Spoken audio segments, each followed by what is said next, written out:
Good morning, everyone, and welcome. And thank you for joining us for what promises to be an excellent day of discussions on the ethos and profession of intelligence. This is the first of its kind conference for CIA, which we are very excited about. And speaking of first, we had our first tweet last Friday, which we're also very excited about. Who knows, one of these days we may get our first positive press story, which will really excite us. Now, on behalf of all of us at CIA, we are indeed very fortunate to have this tremendous concentration of talent at Georgetown University, just down the river from our own campus. And I want to thank President DeGioia and everyone at Georgetown University for hosting us today, with special thanks to Professor Bruce Hoffman, Director of the Security Studies Program at the Edmund S. Walsh School of Foreign Service. Bruce worked very hard, along with CIA's Office of Public Affairs, planning this event. I am grateful to everyone at Georgetown and at CIA who put this conference together. I also deeply appreciate the generosity of the George T. Colaris Intelligence Studies Fund in sponsoring today's proceedings. And it is indeed an honor to have George's son, Thomas, with us today in the audience. Thank you, Thomas, for being here. Finally, I want to express my personal appreciation to the distinguished panelists who will be participating in the discussions. Thank you all for taking the time out of your busy schedules to share your wisdom and insights. We have a terrific lineup for you today. Our four panels will be covering topics of profound importance to the intelligence profession. We will start off with intelligence and technology, followed by a discussion of intelligence and the private sector. Our third panel will address the role of intelligence in the 21st century, and we'll close with perhaps the most difficult issue of all, striking a balance between secrecy and openness in today's society.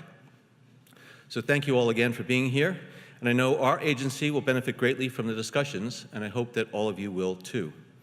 I look forward to returning this afternoon to deliver some remarks and to take your questions. But now it is my great pleasure and distinct honor to introduce a remarkable public servant as well as a great friend to provide the opening remarks. As you all know, Bob Mueller served as FBI director for 12 years before retiring in 2013. Throughout his tenure, Bob was a transformative leader, an outstanding partner to CIA, and a source of wise counsel to leaders across the intelligence community. Through it all, he set the highest standards of integrity and lived up to them every day. It was a great pleasure for me to be able to work with Bob in the earliest years of his tenure. And also I had the honor to work with Bob in his last 5 years as FBI director. And at all times, Bob embodied what it means to be a true professional, a selfless patriot, who works tirelessly every day to keep this country safe. And so, without further ado, I welcome and express my personal appreciation and admiration for former FBI Director Bob Mueller. Thanks, John. Thank you. Thank you. Thank you. Thank you. Thank you.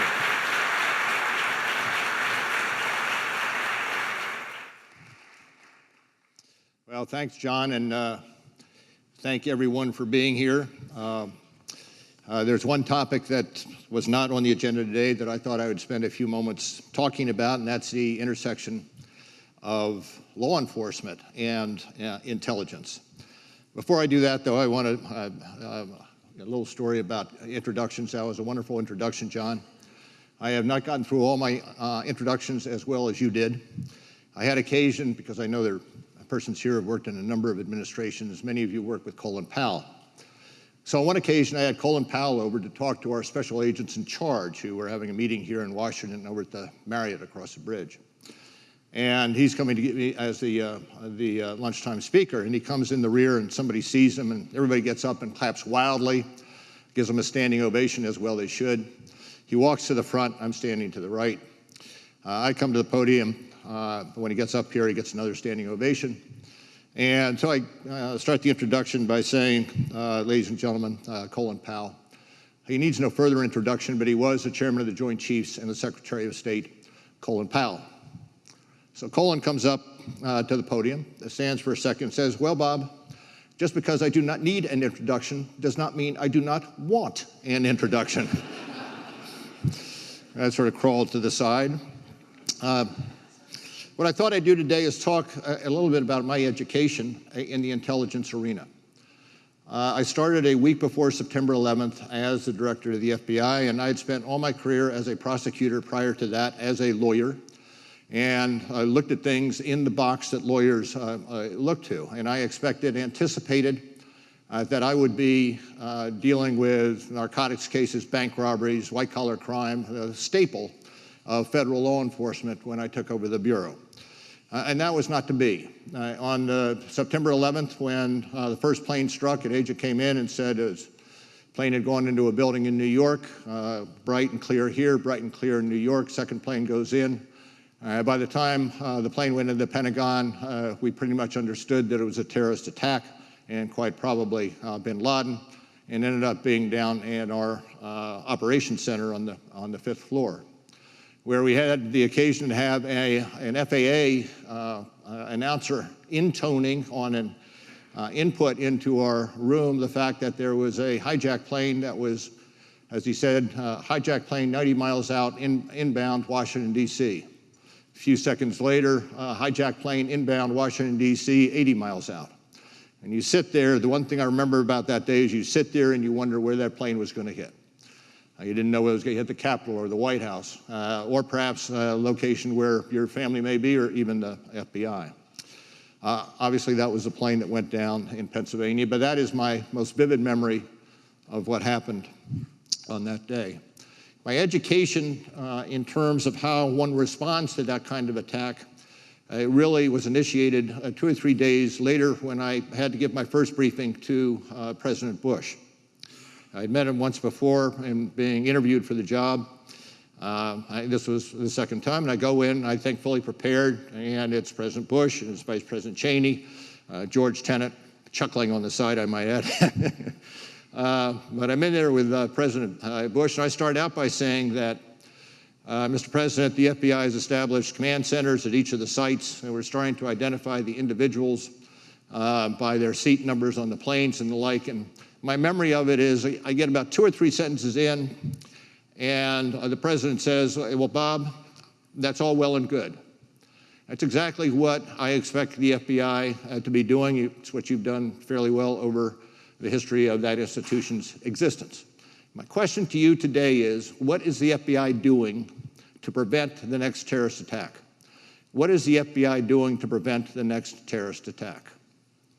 And that was the question that was asked on that day that I did not have an answer to. I felt like that high school student who got the wrong assignment. You show up, you're all prepared, you're ready, but unprepared, unready to answer the one question that was most meaningful in the White House on that day.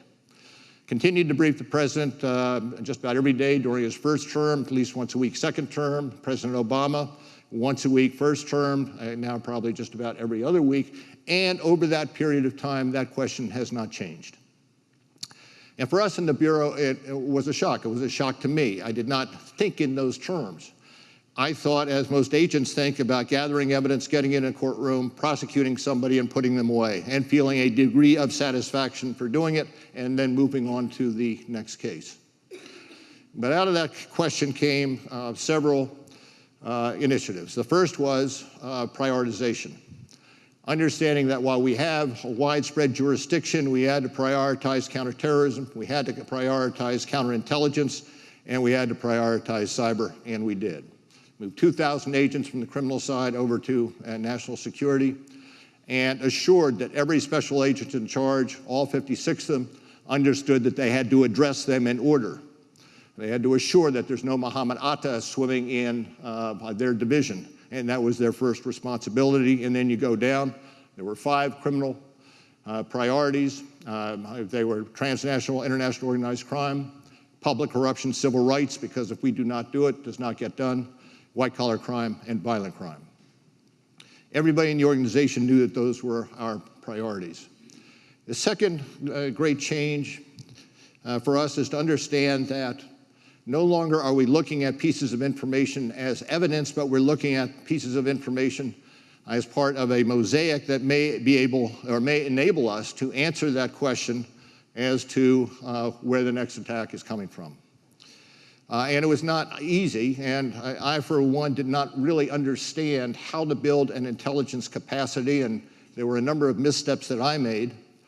But ultimately, I recognized that For us, it's changing the metrics, how we evaluate ourselves, and understand that we should focus on the threat, focus on what we know about that threat, and more importantly, focus on what we do not know about that threat, and go and collect against those gaps. No longer could our metric be the number of arrests, number of indictments, number of convictions, about how well we were doing in developing sources or putting up wires and answering that one question of what are you doing to prevent the next terrorist attack. I understood there were differing skills that you need: domain manager, requirements manager, skills and capabilities that were different from the collection of information that the Bureau has traditionally done. Now, the one point that cannot be forgotten in my mind is the skill sets that we have in the Bureau as collectors are as good as any place in law enforcement in the world, and pretty darn good. Interviews, interrogation and like, HUMINT, wires, whether it be under national security or Title III, forensics, whether it be the fingerprints or DNA, or currently cyber forensics, and last, surveillance. All of those capabilities that were used in the past to get evidence into a courtroom could now be used to paint a picture of the threat, understand what we know and understand what we do not know. And we've made some progress. We've made some progress there. There are two areas that, additionally, that were tremendously important. The first was the understanding that for us to be successful, we had to develop relationships with the CIA. George sent over, at that point, several dozen analysts to help us out. George and I became fast friends, and I've been fast friends with just about every CIA director that served in the interim that I was at the Bureau. The statutory, knocking down the walls was tremendously important. But the other aspect that I think is overlooked, and that is the capability of the criminal justice system in the United States to contribute to the intelligence collection. We have, in just about every case that we had successfully taken down over the last number of years, one of the great components has been the Joint Terrorism Task Forces. Those task forces with state, local, federal, other agencies on it. But also because in just about every case where there are two or more persons, one of those will cooperate and give us intelligence. If you go to the UK, and one of my complaints in the UK is they will arrest, particularly in the wake of the July attack in 2005, persons, lock them up, but there is no incentive for that person to cooperate. And the fact of the matter, that person has as good intelligence as anybody else because that person has been trained overseas, been talked to overseas, been radicalized, and has the information that we need. And so over a period of time, building those relationships with the other agencies, but also understanding that it goes beyond the arrest, indictment, and conviction. It goes into utilizing that capability as an adjunct to developing intelligence to prevent the next terrorist attack. Let me speak just for a second, and then I'll open it up to questions you may have about partnerships in another arena, and that is cyber. There's a very little doubt in my mind that we're going to have a relatively substantial cyber attacks down the road, whether it be on the financial sector or the grids or what have you.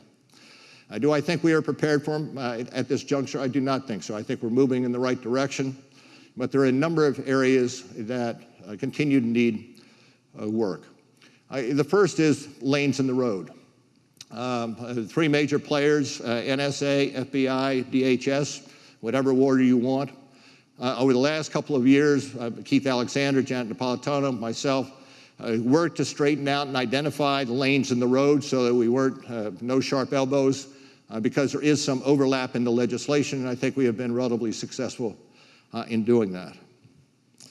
The other aspect of this arena, the cyber arena, that often is overlooked is the necessity for focusing on the warm bodies behind the computers. We tend to think of cyber and cyber investigations as investigations employing, as I will talk to Keith Alexander about, X number of geeks to do the investigation, when in fact, it's not that different than anything else, just new and different implementation. You need to identify that person behind the keyboard, and you need to do it using wires. You need to do it utilizing HUMINT. You need to do it in addition to with physical surveillance, in addition to the forensics that are tremendously important. And it is not altogether bad in my mind that we are identifying and have identified, whether in the private sector or the public sector, those persons who are sitting behind the keyboards in places like China.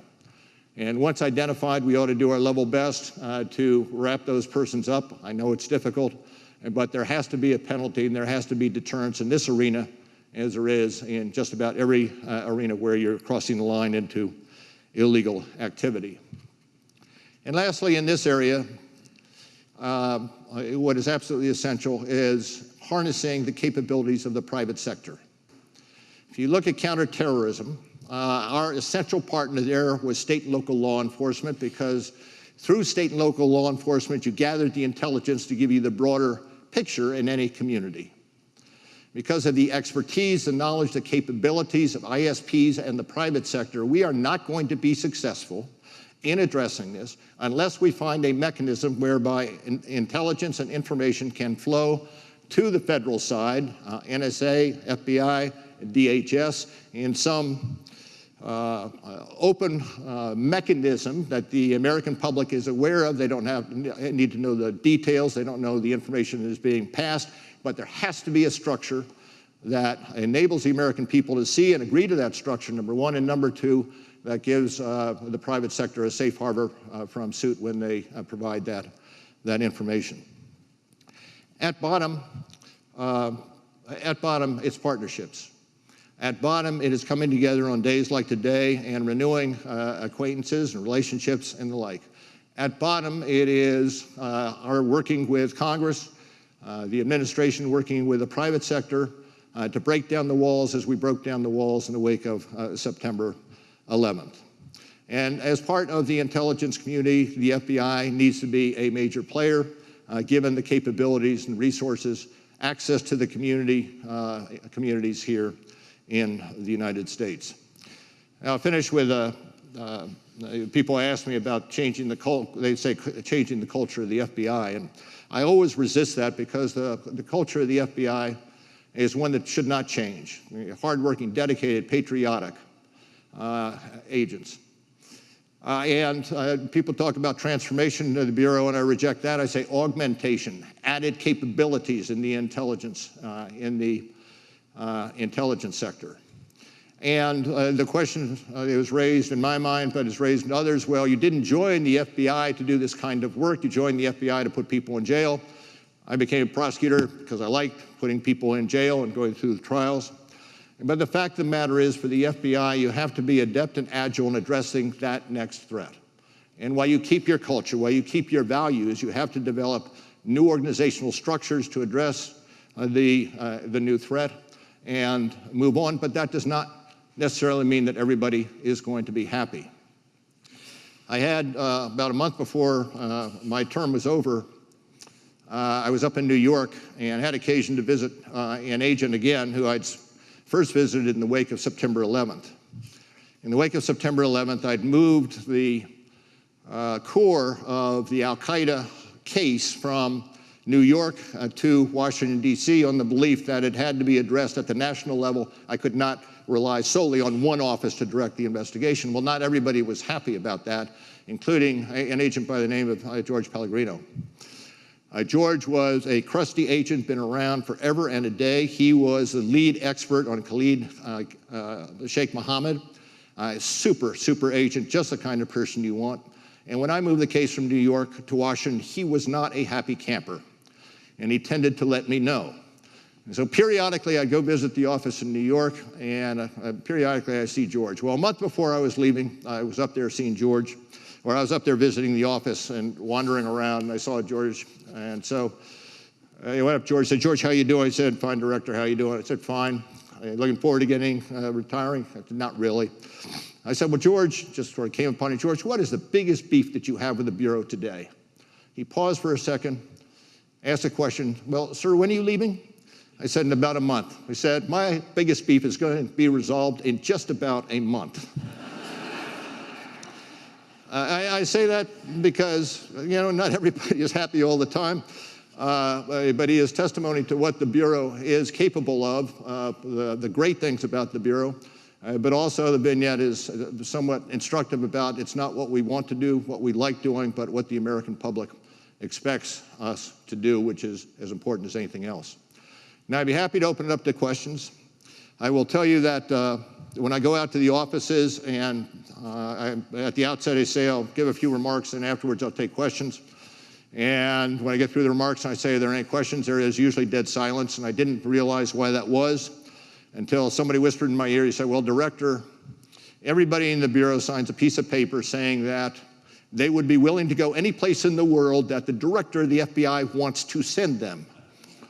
So they're all sitting there saying, do I want to ask a question that displeases the Director and I'll end up in Yemen or someplace like that? I have no control over anybody here, so I'd be happy to try and answer any questions.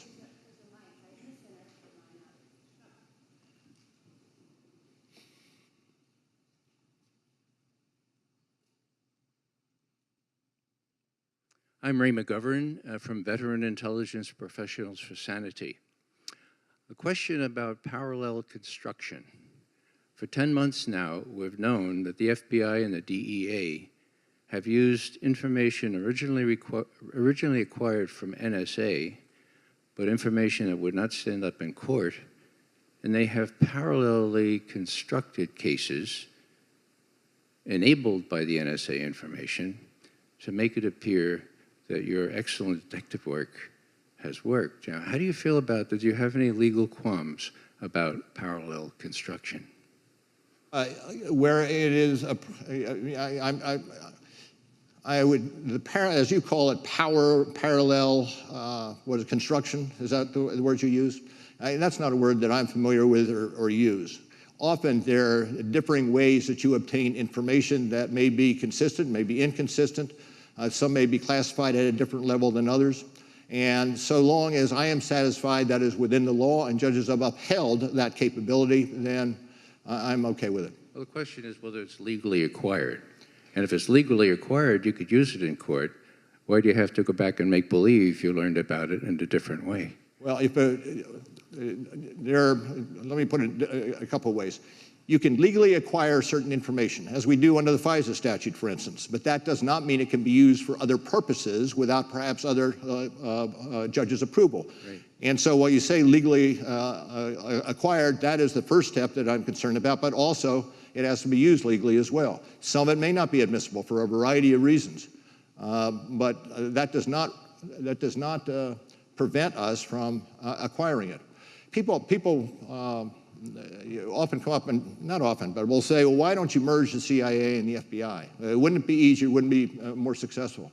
To which my response is, we collect under different authorities.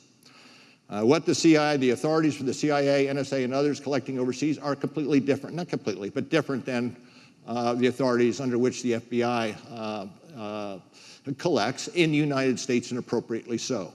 So I am comfortable with the authorities on either side, CIA, NSA on the one hand, and law enforcement, domestic intelligence on the other hand. And then it's up to the rules of court as to that which is admissible.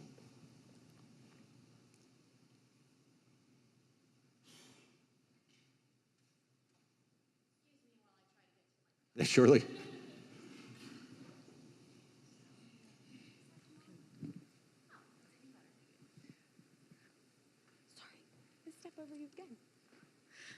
Hello, my name is Samantha Bertel. I am a master's candidate here at Georgetown School of Continuing Studies. And I had a question regarding the definition of terrorism. Each intelligence community agency has a differing definition of terrorism. Wouldn't it behoove the community, in order to foster a better sense of understanding what we're going after, to have a single definition rather than multiple definitions of terrorism? Well, the statutory definition that we use to define the activity that was considered illegal. There are other definitions around. I'm not certain it makes a tremendous amount of difference. It becomes a political issue at a geopolitical level, generally does not affect us on the ground when we're doing an investigation.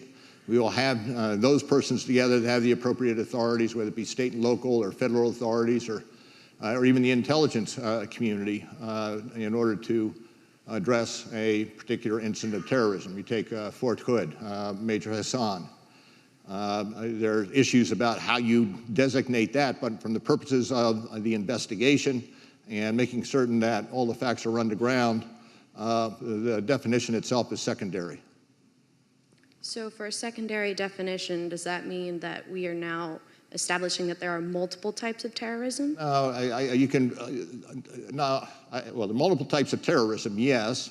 Many types of terrorism can fit in most definitions of terrorism. The one I'm most familiar with is the one in Title 18. Okay. And then how do we handle that legally if we have so many different versions of it? Well, it's like just about every large case, you're going to have a number of players that are addressing that particular case from the investigative or prosecutorial point of view. They will have different statutes under which they operate. The state prosecutor has the state statutes. The federal prosecutor has the federal. And every one of the cases, you sort it out and you reach agreements, or you don't reach agreements and you go ahead and indict. But that's, one of the things we have, 18,000 federal, state, and local law enforcement agencies in the United States. And consequently, it's very hard to get unanimity on anything. And it's very easy to get different views on just about anything. But we, as a federal system, we work pretty well. Okay, thank you.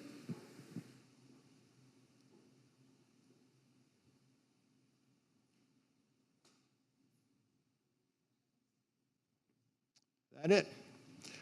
Well, let me thank you, everybody, for being here today. And many of you I've dealt with over the years when I was at the Bureau. And I want to thank you in particular for your support of the FBI, our mission, and most particularly, I thank you for all you do to keep this country safe. Thank you.